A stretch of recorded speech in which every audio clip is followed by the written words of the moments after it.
Welcome to the Two Blokes Chatting radio show on 94.7 The Pulse.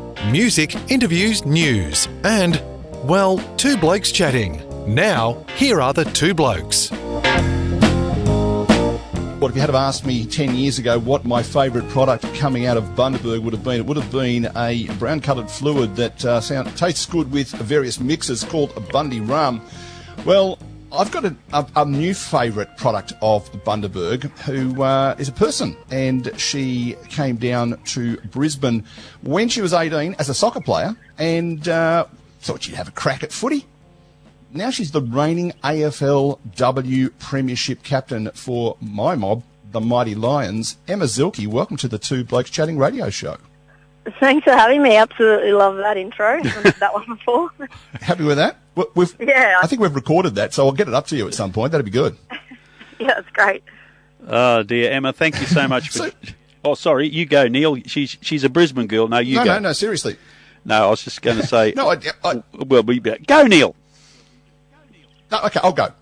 Emma, what you don't probably know is Rob's in Geelong and I'm in Sydney, and we're it's just making it a little bit tricky with you in Brisbane. But congratulations, I think, is the most important thing that we need to put to you first up, in so much as being the captain of the AFLW side. That we'll talk about that in a minute. But also the fact that you have been awarded probably an even more impressive personal award during the last couple of weeks by being nominated to have the Emma Zielke Medal for the best and fairest player in the QAFL. That is to say, the equivalent to the Brownlow Medal in the Queensland Women's League. What a terrific achievement and great recognition for the role you've played in footy up there. Yeah, thank you. It's been, it's a huge honour that they even considered me, and they've shown this recognition to me and my family. So, yeah, it's obviously something I'm super proud of, because I've been a part of the Women's League now in Queensland for about 16 years. So, it's really special to me. Yeah, Emma, it is a great thrill at such a young age. It's not as if you've had to be out of the game for 10 years and someone remember you. You're right on the threshold of a career. Just let's go back to that 16-year ago time where a soccer nut was dragged down to Brisbane from Bundaberg, and you probably started to see AFL close up for the first time. What was it about the game that caught you so quickly? Yeah, I mean, I grew up watching the Broncos, so didn't really have too much knowledge around AFL, but I moved to Brisbane after I graduated high school with my best mate, who was a mad West Coast Eagles fan, still is, and they were in the grand finals back-to-back when we moved, and she always dragged me along to watch the grand finals and always had AFL on. So I sort of was interested, but I still didn't know any of the rules, so it sort of was hard to watch at that stage. But she's like, I was a bit over soccer because I played it all my life, and she said, why don't we go down to the local club and give it a go? And sure enough, I went down and absolutely loved it, never looked back, and here we are now 16 years later. What was it about the game that caught you, though, from the change of soccer? Soccer's a highly skillful game. It's great to watch for periods, but frustrates me that you don't score very much. Was it the physical aspect of the game that got you involved? I think it was the whole thing. Like I think coming from soccer, obviously you're playing in a team. It's very much reliant on individuals, whereas I found that with AFL, you really had to rely on your teammates if you were going to be successful, and it really is a team game, and that's what I thought was probably the best part, was the camaraderie and the mateship that I formed instantly from the first session, when, even the part where you just get around each other after every drill, that sort of thing was new to me, and it just felt like very inclusive from the moment I went down there, and that's why I fell in love with it, and that's the same reason 16 years later is why I love the game.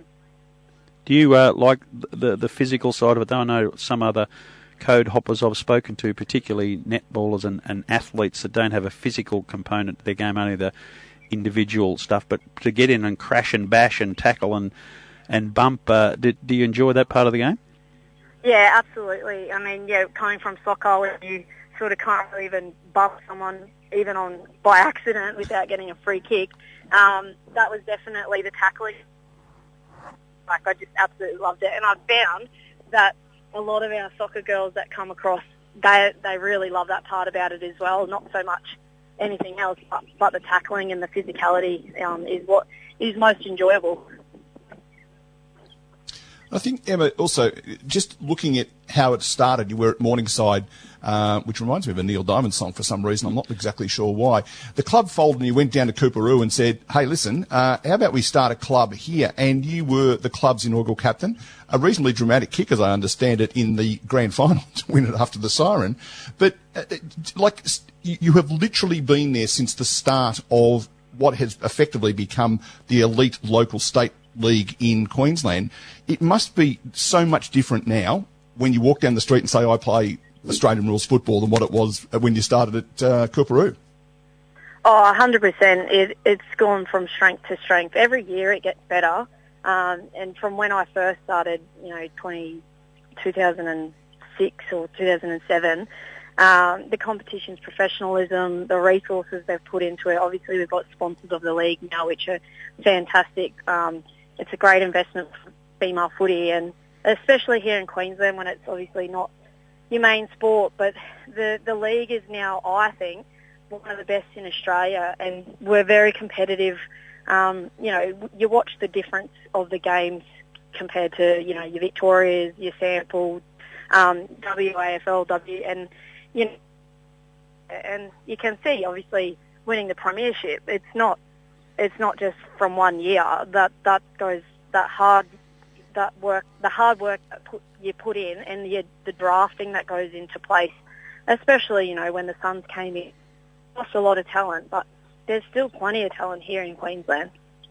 Emma, we spoke earlier in the earlier in the show today about the coaching. You mentioned professionalism needing to come into an inaugural female competition, and certainly the years of experience the AFL players have had bring that into the system. But it's perhaps not a good look that every AFLW side is coached by a man. There's got to be a lot of talented people around. Are you one of those now that you've finished footy that coaching's on your horizon?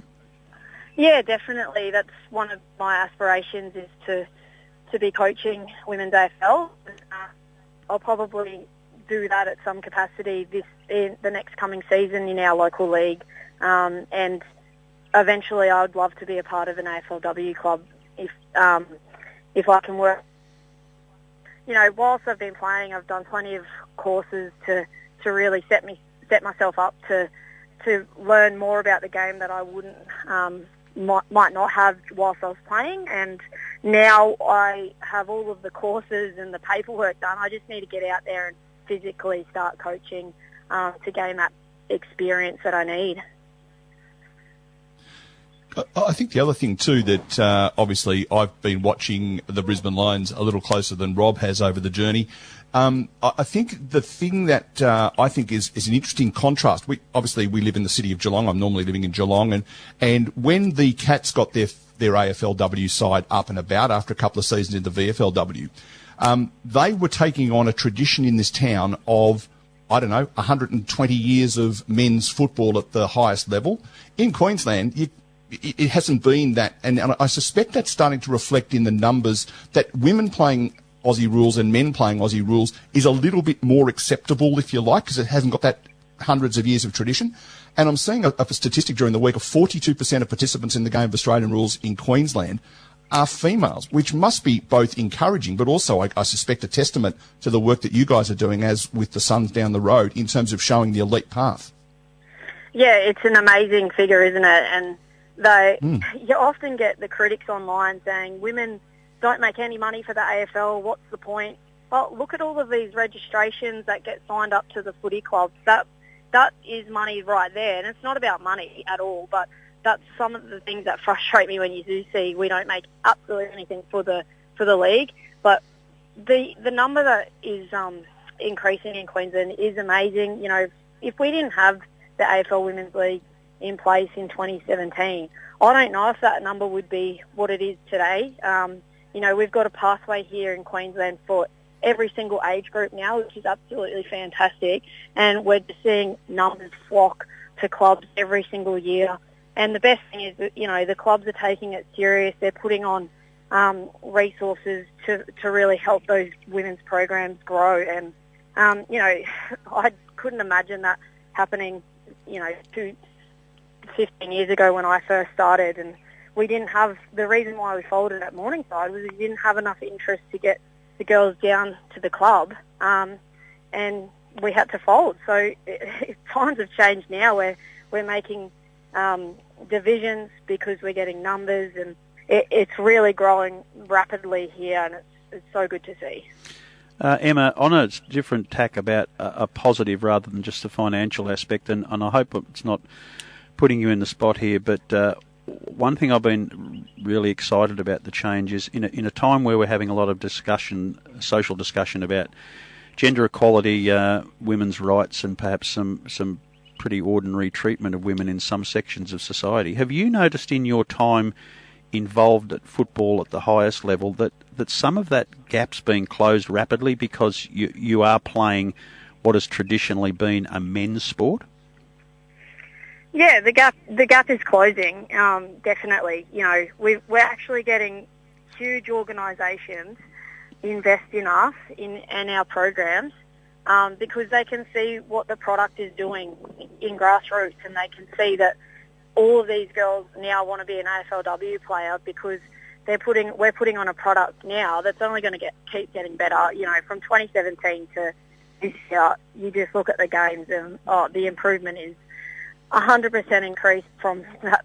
I watched a game from 2017. We thought that was amazing, but then you go and look 5 years later and it's just quicker, it's more skillful, and that's because we're getting investment, and from not just from financial side of things, but the players take it so serious. And we get paid as part-time athletes, but it is a full-time job. I'm actually out here right now at a field because some of the girls are doing their conditioning set because it's pre-season, and you can't just show up these days and expect to do a pre-season with no preparation.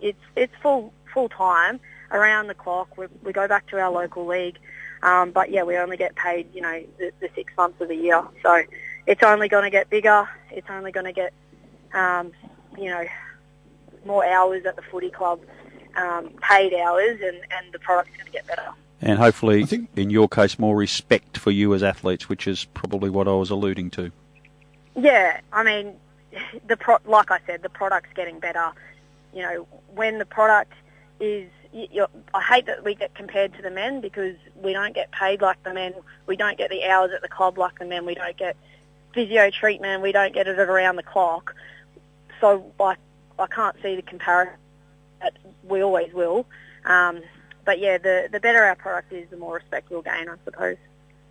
I think one of the great things, Emma, is, when I was growing up, which is probably a few years ago now, a 13, 12, 11-year-old girl watching footy, when she was asked who her favourite player was, it was probably the one who had the nicest haircut. Whereas now I think there are people looking and saying, I could be Emma Zielke, I could be Emily Bates, I could be Dakota Davidson. And there's an aspirational component to it that they can be inspired by it rather than just potentially ending up as a wag, which was kind of the only aspiration a girl could have in footy 25, 30 years ago. Yeah, I know. It's great, isn't it? The times are changing where these young girls, they don't even know that there wasn't a league 5 years ago, you know what I mean? Like they now grow up knowing that they can play any sport in the world because nearly almost every sport has a women and male league, and it's fantastic that they can choose from whatever they want to do. They see us on the TV, and you're right, like they can now aspire to be an AFLW player. Oh, just extraordinary in my mind. So just reflecting momentarily on the local league, because that was part of the reason we had a conversation with you today.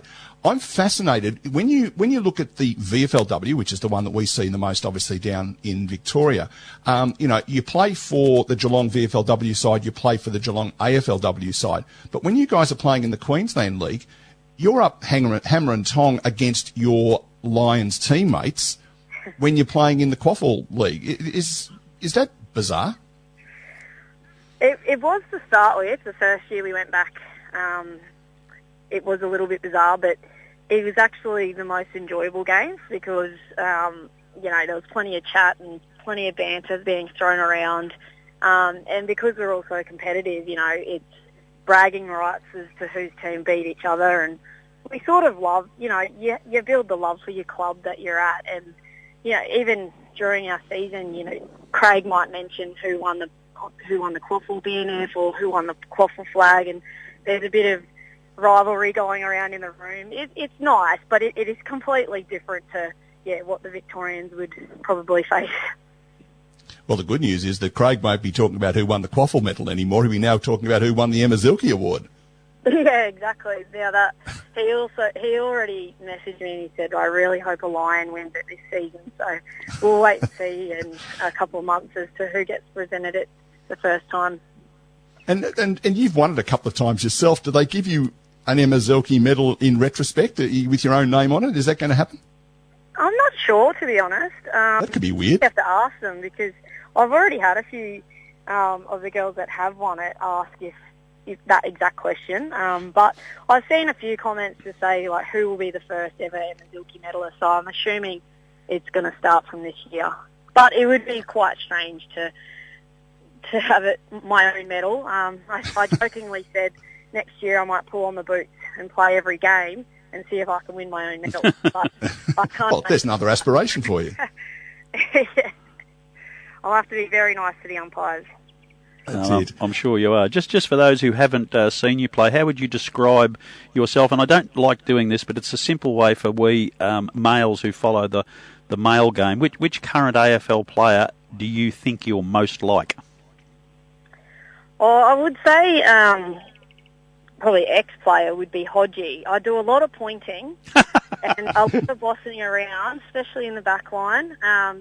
But I think I can read the play quite well, and my decision-making is probably one of my strengths, but that's as far as it goes, I'd say. I'll say Hodgie, which is a huge,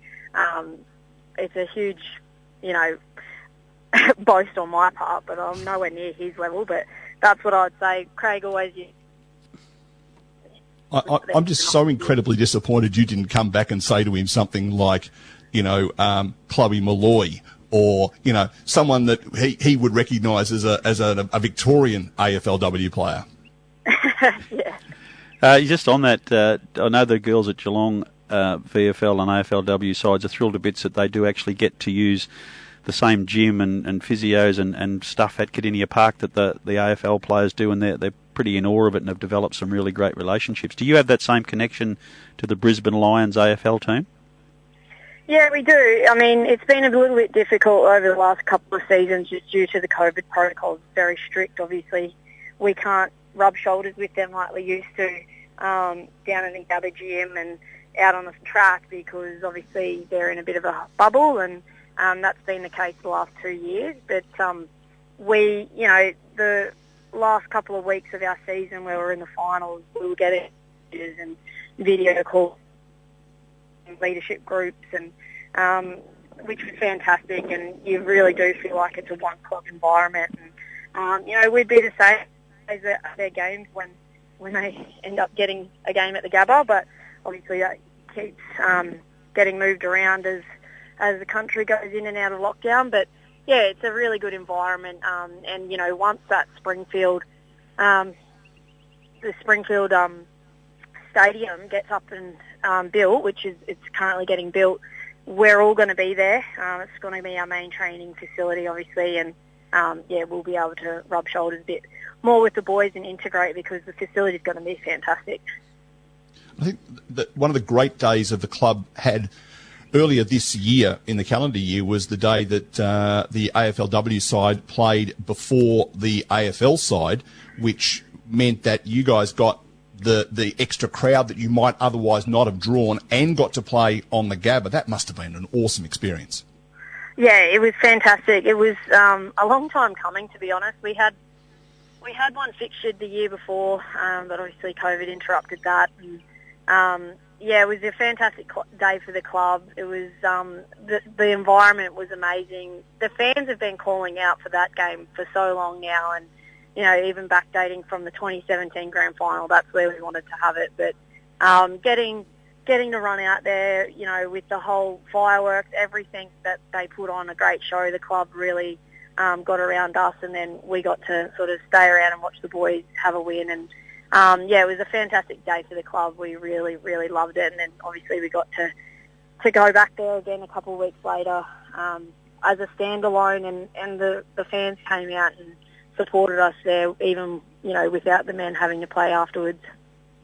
We probably should start winding this up, Rob, because Emma's got things to do, but also we are running a little short on time. But I do need to take you to a couple of weeks after that standalone game at the Gabba. I think you played a game in Adelaide, did you, against the Adelaide Crows? I seem to remember that you got up at the end.